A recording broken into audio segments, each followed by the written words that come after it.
Hi everyone! So, I've reviewed a mediocre book adaptation, a good book adaptation, and a good movie about the trouble it took to make a not-so-faithful adaptation of a good book that still became a hit movie. Now, what happens when a studio wants to adapt a character, but instead of using a story that they previously appeared in, they just make up one of their own? You've seen that happen a few times with James Bond, but now it's happened to his CIA counterpart, Jack Ryan, created by the late Tom Clancy. Up until now, Jack has appeared in 4 movies: The Hunt for Red October, which everybody loved, Patriot Games, which Tom Clancy disowned, Clear and Present Danger, which was also enjoyed, and The Sum of All Fears, which was a reboot of the series, and the reception was, well, the franchise went on a hiatus after that movie. Now Jack is back, with Jack Ryan Shadow Recruit, featuring Captain Kirk as the new Jack Ryan, following Daredevil, the President of the United States himself, and Lieutenant Colonel James Doolittle, not to be confused with the Doctor. Welcome to Short and to the Point, where I review movies in 5 minutes or less, or your money back. And since Megan isn't here to start the review... Speaking of which, 1 second, I gotta take this.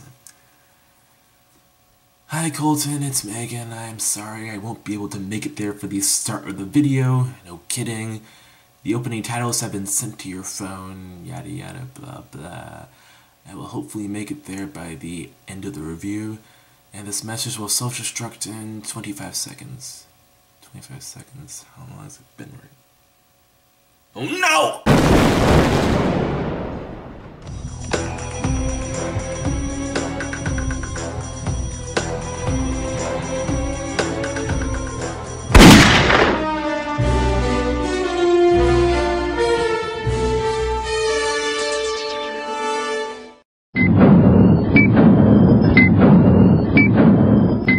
Jack Ryan's Shadow Recruit is a complete reboot of the franchise, with no hints that any of the previous movies will ever happen again, because this story has been updated to modern times. Following the September 11th terrorist attacks, Jack joins the Marines. But while he is in Afghanistan, his helicopter is shot down, and the injuries he sustains from that crash takes him out of action. While he is recovering from those injuries, Jack is recruited by the CIA as an analyst. 10 years later, Jack discovers something wrong at Wall Street, which takes him over to Russia, where he discovers a conspiracy that, of course, threatens the United States. The movie plays up Jack's analyst side more, as opposed to what you would expect from your typical action hero, which I liked. Jack does get into a few fights throughout the movie, but it's nothing you would expect from a movie like, say, Mission Impossible. Chris Pine is alright as the new Jack Ryan, as he does seem like the kind of person that will be out of his element in a combat scenario, but is also capable of defending himself should the situation call for it. While there is nothing standoutish about his performance, he still has a likable on-screen presence and a good sense of humor throughout the movie. There's not much else I can really say about Jack, and the same can be said for his girlfriend, Kathy Muller. She's a tad generic and something of a load, and it also feels like the only reason she is in this movie is because the character exists in the books. However, thanks to the actress's likability and the character's small sense of humor, Kathy is never boring and she doesn't detract from the film either, really. She is played by Natalie Portman. Oh. Oops. Our big bad for this movie is Victor, sadly not Von Doom, but how awesome would that be? And he is played by...